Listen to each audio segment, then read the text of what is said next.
Okay, let's go over the homework on 2C. I asked you to do 7. This is about the toll booth. And this is where there may be more than one solution. So look for more than one solution. That's one of the problem solving techniques, if it's possible. So we have a toll collector that's collecting $2 for cars and $3 for buses. And end of an hour, she has collected $32. Well, if it was for cars, it would be $16 for 8 cars, would be $16. No, 16, excuse me. I did this when I was thinking about it before. It's 16 cars, it'd be $32. And then there would be 0 buses for $0. And so we get $32. Now, if there was 1 bus, that would be 3, and that won't work because we can't take off a right number of cars to make 32 because this is 2, which is even. So we have to take off enough to do 2 buses. So if we have 2 buses, that's $6, which would be 3 less cars, or 13 cars for $26. 26 and 6 is 32. Or we do 2 more buses for 4 buses at 4 times 3. 4 times 3 is $12. So we have to take $6 more off, which would be 3 cars. So it would be 10 cars and 4 buses. And 10 cars would be 20 plus 12 is 32. And we could do 2 more buses, 6, and so we'd have to take off 3 cars, which would be 7. Or we could do 8 and take off 3 more, and that would be 4. Or take 10, and that'd be down 3 more off, would be 1. So there's our possibilities. 1 car and 10 buses, 4 cars and 8 buses, 7 cars and 6 buses, or 10 and 4, or 13 and 2, or 16 and 0. Okay. Now, here we have a race, and we have Jordan and Amari running a 200-meter race. And Jordan wins by 10 meters. So Jordan finishes the 200 meters. Problem solving technique, drawing a diagram. And Amari would be 10 meters shy. So this is Amari and this is Jordan. So they say, what if Jordan started 10 meters behind? Okay, so if Jordan started 10 meters behind, then by the time Amari gets to here, Jordan would have gotten to there, because all we're doing is moving Jordan back 10 meters. But since Jordan seems to be running faster, more distance than Amari does, in the last 10 meters, Jordan is going to go cover the last 10 meters that Amari has to finish faster than Amari, so Jordan's going to win. Now, suppose Jordan starts 5 meters behind the starting line. Well, if he wins by being 10 back, 5 back, he's still going to win. What if he starts 15 back? Well, this 10 meters, they're not going to get very far apart. So I'm going to guess that 15 back, Amari wins. But to check that, let's actually go and solve the last one. What happens how far back does Jordan have to be to come out even? So, how fast does Jordan run? Well, Jordan runs 200 meters, and it doesn't say how much time. So I'll just make it 10 seconds, or 20 seconds, so it goes in even. So then Jordan is running at 10 meters per second. Now let's figure out how fast Jordan's running. Well, Jordan ran 10 less, or 190 meters in the same 20 seconds. And if I divide 20 into that, I get 9.5 meters per second. A half a meter less per second. So, to come out even, Amari will take Jordan will take the 10 seconds to do the full 200 meters. So, no, let's find out how long it would take Amari to run it. So we'd take the total distance, 200 meters, divided by 9.5 meters per second. And this will tell us how much time. The distance divided by the speed gives you the time. And that works out to be, let me grab my calculator here.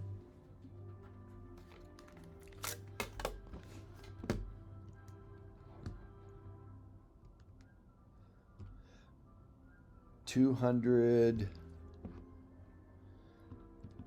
divided by 9.5 takes 21.05 seconds for Amari to run the 200 meters at this pace. So we need to make the race long enough so that Jordan takes 21.5 seconds. So we've got to figure out what distance divided by his speed, which was 10, to make it be 21.05 seconds.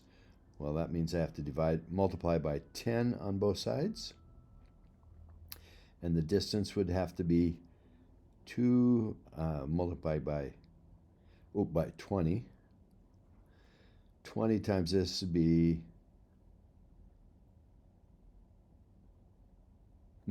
by 10 meters per second. So I got to multiply by 10.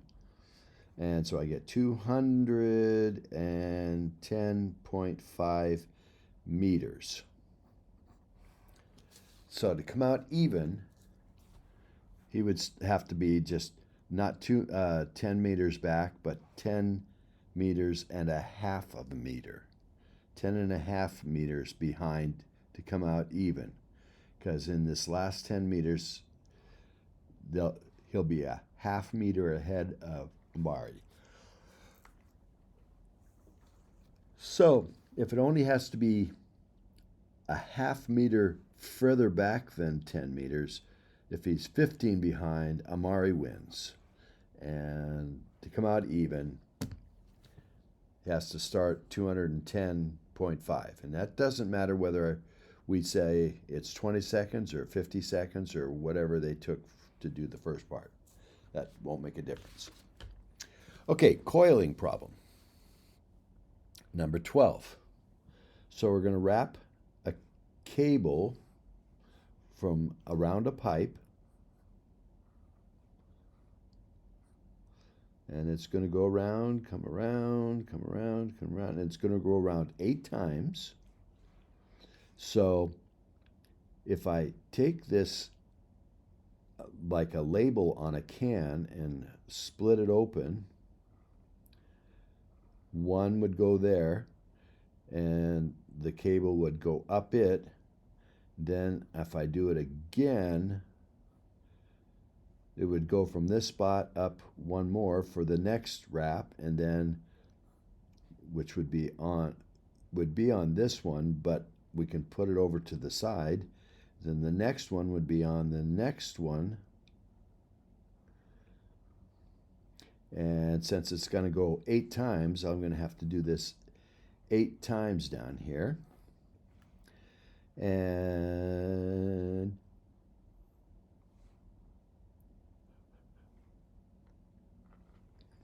around a pipe with a length of 20 centimeters and a circumference of 6 centimeters. So the circumference, the distance around, is 6 centimeters, and it's 20 centimeters,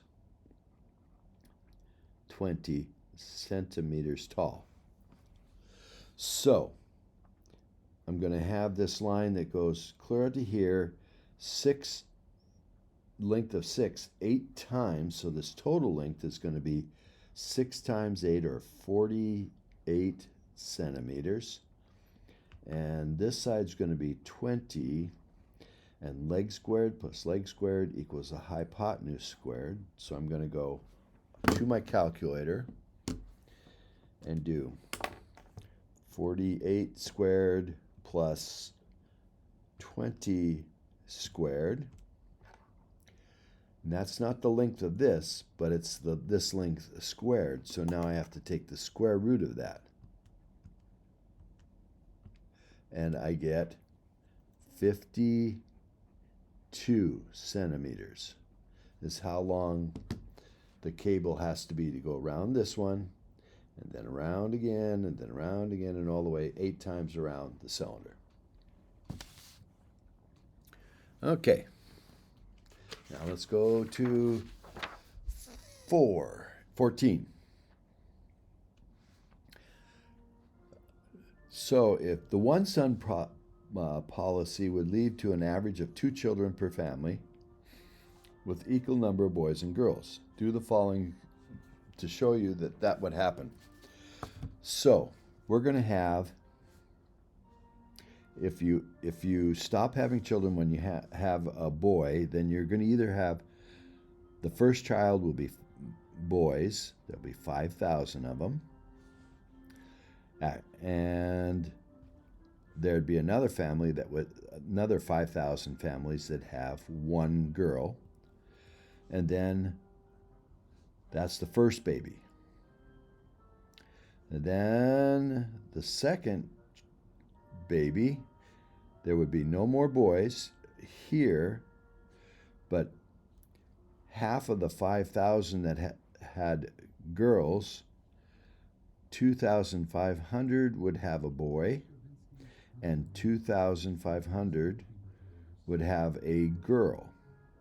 So now we'd have 5,000, 2,500, and we'd had 5,000 girls and 2,500 girls on the second time. And then the third baby, there would be no more first times, but there'd be second baby, there was 5,000 girls to start with, and then 2,500 boys. So we got 7,500, but then half of this would be, half of these are boys, so there'd be no more. So we got these boys, these are girls, half of these, 1,250 boys, and half of these would have a girl, which would be 1,250. So we'd have this many boys, and we'd have this many girls so far. And you can see that next time there would be no more boys from this family, but this family would have half boys, which would be 625, and half would be girls, 625. So these are more boys, and these are the more girls. And then the fifth child will be half of these, 312.5, and the other half, 312.5, would be girls. So we'd have these girls, these girls, these girls, these girls, these girls, these boys, these boys, these boys, these boys, these boys. And you just keep going, and you can see that you're going to have the same number of boys as there is girls all the way down the line. You'll end up with 10,000 here if you keep going, and you'll end up with 10,000 here if you keep going. I mean, yeah, 10,000 boys and 10,000 girls. And that's the main thing you want to hear. So use this process to show the average number of children is 2 and that boys and girls are equal in number. To show that there's the families, they're going to have an average of 2. Half of them have 1. So 1/2 will have 1 child plus a quarter of them, half of the half, a quarter of them will have 2 children, plus half of that, an eighth, will have 3 children, times 3. An eighth of them will have 3 children, and a 16th will have 4 children. So you can see here, this is half, this is a quarter, this is an half of a quarter is an eighth, and half of an eighth is a 16th, and then 1/2 times, let's see, half of 16 is 32nd, will have 5 children, plus so on. So if we start adding these up, we get 1/2 times 1, which is 0.5, plus 2 times a fourth is 2/4, or another half, 0.5, plus 3/8, plus 4/16, plus 5 divided by 32, plus 6 divided by 64, plus 7 divided by 128, and we're getting closer and closer to 2. This will, if you keep doing this, you're going to get 2. And that's kind of tricky math, but that's what's going on. Okay, we have the monk and the mountain. So here's the mountain, and the monk starts down here and starts walking a path, maybe pausing someplace, but working all his way up to the top of the mountain. Now, if the monk goes up, and even if he pauses, he's going to be someplace on this trail at every time between the time he starts and the evening. So if he starts at the top, and walks back down the trail, he's going to be someplace on this trail every time between the time he starts till the time he ends. And if he goes all the way back down, takes the same amount of time, there's got to be some time where they match up. Let's say he hiked halfway up in half the time and then finished, then went half the time coming down. Or if he goes faster down, he'll meet someplace up down here. He'll be further down than he was at halfway going up, coming down, and they'll meet there. It'll always, since he's someplace on the trail every minute going up someplace, then he's coming down, he's going to be at someplace they're going to match up because they're going in opposite direction. Crossing a moat. How do you get across this with a 9.5 foot planks when everything is 10 foot? Well, the only way to get closer is to do something like maybe if this is 10 feet, 9 feet would be something like this. And if you go like this, that reduces this length to less than 9. So if you put a plank here and then another plank this way, you'll be able to get across. Or if you wanted to be tricky, you could put a plank this way and then another plank this way and then be maybe even closer. Okay? And you could do some math to prove that that could work, but not necessary. Suppose you enclose the garden with 7 meters. Would there be enough if there's 20 meters of fence? Well, if you go by 7 and then 3 and then 7 and 3, 3 and 7 is 10, 3 and 7 is 10, that's 20 meters. That would work. Or you could go 8 and 2 and 8 and 2, and that would work. So if that works, these two add up to be 10, 2 and 8 add up to be 10, 1 and 9 would be something you could try, but 3 and 7 would have a 21 area. 3 times 7, 21. If you did 2 and 8, it would have 16 less area. So reducing that didn't work. So let's go bigger. Let's go 4 and 6. That would be 24. That's better. But let's see if we went 5 and 5. That'd be 25. And then if you did one more, that'd be 6 and 4, which would be back to 24. So looks like 5 by 5 would yield the most area, 25 square meters.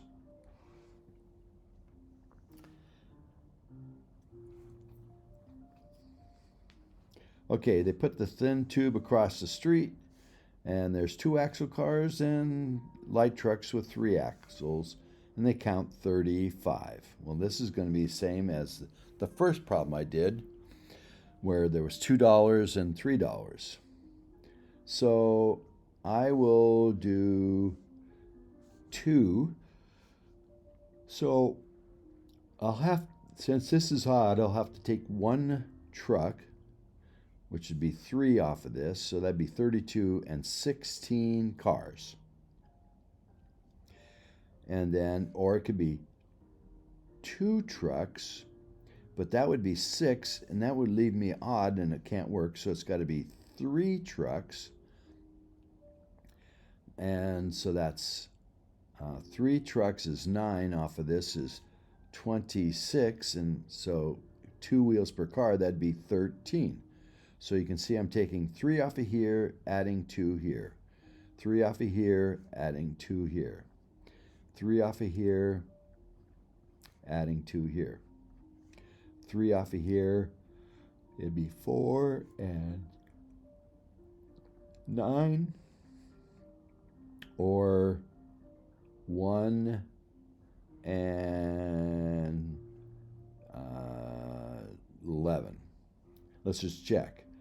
11 of the 3 tires, that's 33, and 1 times 2 is 2, and 33 is 35. So there's multiple answers to that one. And now let's go to the next one. This one's a little bit harder to see. So if you make a box, like they're suggesting a room that's maybe 10 and 12 and 8 feet high, and it goes from the 8-foot high, 12-foot long side to an opposite corner down here. Then if you take the side behind here and lay it out, the ant would be going to this spot, or going to that spot, could come to its edge, then cross this end face. So this was 12 by 8. This is 10 by 8. And then continue the rest of the way back. So lay that out this way. That'd be 12 all the way across, and this would be 8. So here's where it's going. So it's going up, starting one above the bottom and going to one less than the top. And if the whole thing is 8, the height that it's going up is 6, and the length it's going is 1 plus 10 plus 11. 1 off of this. 1 plus 10 is 11. No. 1 plus 10 is 11, plus 11 is 22. So this side is 22. So we have Pythagorean theorem, 22 squared plus 6 squared, and then take the square root. So 22 squared plus 6 squared, and then we take the square root of that answer, and we get, it's going to travel 22.8, what was this, feet.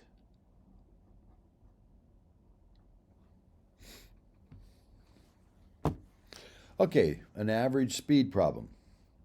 Suppose you ran 2 miles from your house to the friend's house at a speed of 4 miles per hour. Then the time came to return home and you were tired, so you walked the same 2 miles at 2 miles per hour. How long did you spend running to your friend's house? If you run 4 miles an hour, you can go 4 miles in 1 hour, but you only went 2 miles, so it's a half an hour. How long do you spend coming back? Well, if you're walking at 2 miles per hour and it's 2 miles, it's going to take you 1 hour. Is it true the average speed for the round trip is 4 plus 2, 3? No, because you spent more time going 2 than you did going 4. So the easiest way to calculate this is say, how far did you go? You went 2 miles to and 2 miles back, so you went 4 miles. And how long did you take? 1.5 hours. So your speed is not going to be 2 because you're not dividing by 2, you're dividing by 1.5, so you have 4 divided by 1.5, which is 2 2/3 miles per hour.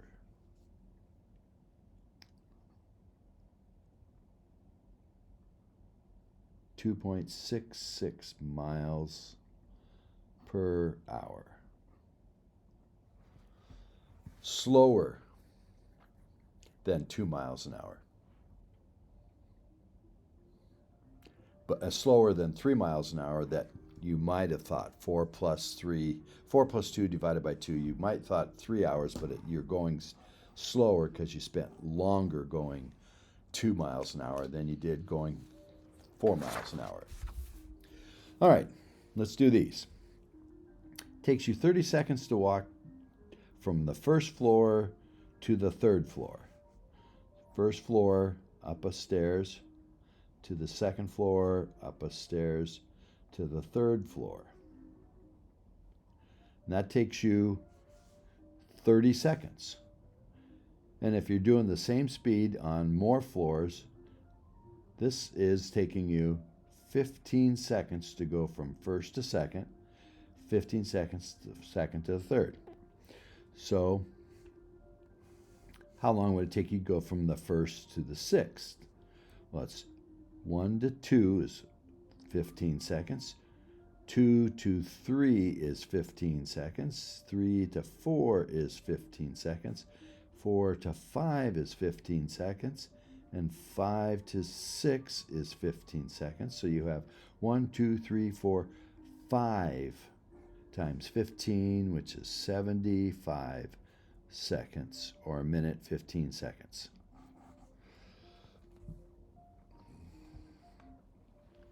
Reuben says, 2 days ago, I was 20 years old. So how old is he right now? 21. Later next year, I will be 23. How is that possible? So if he's 20, right? 22 days ago, and now he's 21. If, let's say this is 1/1, January 1, here's 12, 1/1, and this, let's say it's this year, 25. So then here's 1/1/26. So if you're 20 right here 2 days ago, and then today you're 21, and you're right here, then a year later, not here's one, 20 here, and just before the new year, you're 20, or right on the new year, you're 21, then you'd be 22 right on January 1st. So next year I'll be 23. So if you're on, and I think you have to be 21 right before it, 21 right before the new year, so then you'd be 22.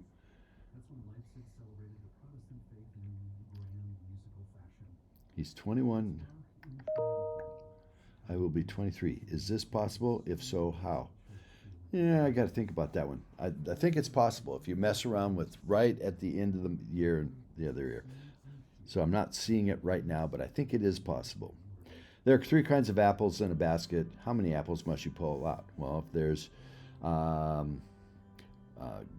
green one, a yellow one, and a red one, a bunch of greens, a bunch of yellows, and a bunch of reds, you can pull out a green one. Then you would have to pull out a red one, a yellow one, or a red one, and then you'd have to pull out a red one. After 3 apples, you could have no matching. But if you want 2 of a kind, the 4th apple would match one of these 2. So you're guaranteed to be sure of getting at 2 of one kind, you would pull out 4 apples. Then you have to have a pair. If you bought a horse for $500 and then sold it for $600, you made $100. And then if you bought it back for $700 but then sold it for $800, you made another $100. So, did she gain or lose money in these transactions? She gained $200. And I did this one in class. If you pick from the oranges and apples, then if you get an orange, then you know this has to be both oranges, because there's either 2 oranges or 2 apples, or an apple and an orange, but this is mislabeled, so this has to be either 2 oranges or 2 apples. So if you pick from here and you get an orange, you know it's got 2 oranges, and if they're mislabeled, the 2 apples can't be in there, they have to be in the air, and over here has to be an apple and an orange. Now, if you picked out an apple, you got the 2 apples here, so then the 2 oranges can't be in there. It'd be 2 oranges here and an apple and an orange here. So it's either this or this, and you draw 1 apple, one fruit from the apples and oranges, and you'll know. This one is tricky. This one's pretty simple. I'll leave that one to you. She takes, the only thing she can take is the goose, because the wolf and mouse can be together. Takes the goose across, comes back, gets either the wolf or the mouse goes over and brings the goose back, and then takes the other one over, then comes back and gets the goose and brings it over. This one, if we have 10 barrels, this is the top of the barrels, with a bunch of balls in them, and all the barrels are the same except for one of them has balls that are twice as heavy. So, if you took 1 from here, 2 from this one, 3 from this one, 4 from this one, 5 from this one, 6 from this one, 7 from this one, 8 from this one, 9 from this one, 10 from this one, and there's only 10 barrels. Let's just make it simpler. This is the make it simple principle. If we take 1 ball out of here, 2 out of here, and 3 out of here, and if these were all the same, we'd have the weight of 1, 2, 3, 4, 5. We'd have 6, and I think they said a ball was an ounce. Yes, 1 ounce. So that I'd have 6 ounces. But if one of these barrels had heavier balls, if it was this one, I'd have 1 additional ounce. So if I weighed these balls and got 7, I know this one's the heavy one. If I got 8, I know this one's the heavy one because I had 2 extras. If I got 9 ounces, then I know 3 had the heavier. Same idea if I do all 10. I'd pick 4 from there, 5 from there, 6 from there, 7, 8, 9, and 10. And if the weight is over what it should be for just the number of balls I have by 10, I know it's from this one. If it's over by 9 or over by 8 or over by 7 or over by 6 or 5, 4, 3, 2, 1. That's how you can solve number 26.